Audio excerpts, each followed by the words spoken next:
Alright, guys. Professor T is back with yet another video. And for today's lesson, I wanted to touch on something that should have been included in yesterday's video. But, it could have been done as a separate video itself. So basically what we are going to cover today is consumer goods versus capital goods. It's not in the OCR specification, and it was one of the reasons why I didn't cover it yesterday. However, before you just click on the cross button on your YouTube screen, it's a concept that you would need to understand in order to get a deeper knowledge of economics. So I highly recommend you to see this video, and it's going to be a very, very short video. It's not a very deep concept that would take a lot of time to understand. It's a very simple concept. So without any further ado, let's get started. Before that, I forgot to mention a few things yesterday. So about myself, first of all, in the introduction I didn't say I'm 16 years old, and I was born and brought up in India. Spent first 15 years of my life there. However, I'm currently living in England. London to be precise. Alright, let's get started now. So basically here we are, consumer versus capital goods. So the first thing I want to make very clear is that capital goods are man-made durable goods. They're man-made, that are used to make consumer goods and services. So essentially, as I told you even yesterday, that capital goods are made to earn you interest. It's like an investment. It's capital. Even in the definition of capital, as we studied yesterday, the first word is investment, and this is the reason the reward for it is interest. So you invest in something, and that leads to something, and as a result you get interest. For example, let's say I invested in this laptop. I gave this example even yesterday. I invested in this laptop so that I could start a YouTube channel. That's just an example. And now if I earn any revenue from YouTube, that's my interest, that's my reward. So basically that's one thing I wanted to make very clear. Now, so basically capital goods are man-made durable goods. As you can see, the laptop is a man-made good, it's not a natural resource. Man-made durable goods that are used to make consumer goods and services. One thing, so basically capital goods will be used to make consumer goods. I'll just come to the definition of consumer goods. So and one more thing to understand is that they are not producer goods. You cannot, you could think that since capital goods are not the final product, they're used by producers to produce consumer goods. Some might think that they are called producer goods. No, they're not producer goods. There's a thin line of difference between producer goods and capital goods. Let's see. So let me explain. So consumer goods, producer goods. So all capital goods are producer goods, but all producer goods are not capital goods. So producer goods include things that can be only used once for production. For example, let's say you want to make furniture, right? You would need wood, right? That wood can be used only once to make one type of furniture, right? You cannot use the same wood again and again because it would already get converted into some type of furniture. However, let's say you have a machine which you can use a lot of times. That's your capital good. It's like a fixed asset. That's why it's a capital good. However, like a raw material, like wood, would be your capital good and not a producer good. So that's the difference. So capital goods can be used over and over again for the production. However, producer goods can only be used once. I know. You might think I just gave an example of wood, and wood is you might think it's a natural resource and it comes under land. You are right. It definitely does. However, sometimes in capital, in a wider sense, we are talking about more generally.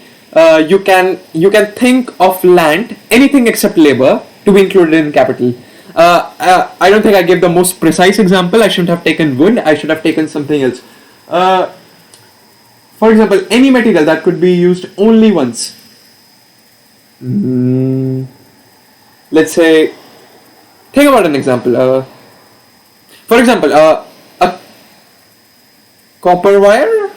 Yeah, a copper wire used to this copper wire, as you can see in this mouse, this copper wire. This has been only be used once, right? It now cannot be used to make another product, right? Copper is a good conductor of electricity.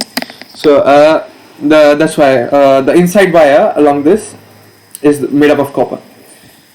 So that would be, I think, a better example for you to understand. Now, consumer goods are final goods or final commodities that is used by the consumer to satisfy current wants or needs rather to produce another good. It is never used for productive purposes. Now, as you can see, the example is fruits, coffee, tea, basically anything you can consume. Even the laptop that I'm using is a consumer good and could be a capital good as well. I know I used it as a capital good. However, since I purchased it and it's for my usage, it's a consumer good. Now, look what I've written in the brackets. However, if I invest in it to produce slash gain something, just let me get rid of this. It will be a capital good, as it would then provide me with interest. With interest, right? So basically, it depends on the usage. Some goods can be both capital and consumer goods. Don't get me wrong. All right. I hope now you basically understand this concept. It depends on the usage and if it can earn you something or not. Now let's move on to the okay, so now I've got a little bit of quiz prepared for you. Now you need to categorize these as consumer slash capital goods. So what do you think a coffee machine is? Think about it. I'll give you 2 to 3 seconds.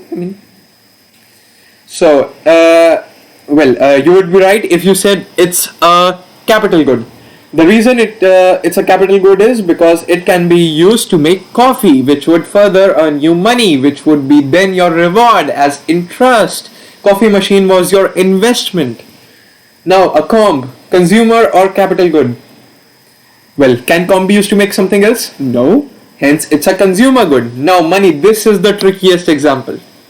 Is it a consumer good? We consumers use money, and even the producers use money to buy goods and to facilitate exchange of materials so that goods and services can be produced. Well, it's very debatable if money is a consumer. If money, so money is definitely not a consumer good. That's one thing I want to make clear, because it's used to aid production, right? To get goods and services. So it's definitely not a consumer goods. Now the question is it a capital good or not? Well, since as I told you in the last lesson that money is not itself used to produce something, you cannot make like a copper wire out of money. However, it facilitates the exchange. So it can be. This is a very special case where you can possibly include it in capital goods. However, there is one key point that I would explain you after this slide, which you need to remember very carefully. So money, for the time being, we'll say it's a capital good. Now, mobile phone, is it a capital or a consumer good? Well, we are not making anything out of mobile phone, so it's a consumer good. However, let's say you invested in a mobile phone. Just like I talked about investing in the laptop, then it could be a consumer capital good as well. However, for general purposes, both laptops and mobile phones are consumer goods. They are not capital goods for general purposes. When we talk about generally, so if this comes up in the exam, let's say mobile phone slash laptop, and they ask you if it's consumer or capital goods, you're supposed to write they are consumer goods because they are used for only one-time purposes. They cannot be. I cannot make anything out of this laptop. A physical product, I mean. So now mobile phone is a consumer good. Now tea, we just consume it one time. Tea is not used to make anything, so it's a consumer good. Now hammer, number 6, hammer. Hammer, like hammer can be used for various purposes, right? For example, it's used in making. It could be possibly used in making furniture, I believe, and carpenters use it a lot. So basically, it's like a machine or a tool that's used to make physical products. Hence, it's a capital good. And your house. This is another tricky one. What do you think? Is a house a consumer good or a capital good? Well, it's a capital good Now let me explain you why. Remember in the last lecture I took an example of a building where you can even rent a building, use it for research purposes, etc. And basically your house is like an investment itself. I know you cannot make goods out of house, but you can provide services through it, right? Hence it's a capital good. Very nice. Now, the last thing I wanted to cover in this lesson is the money. So, at its core, capital is money. Basically, we know it's all about investment, and hence it's gonna get you money.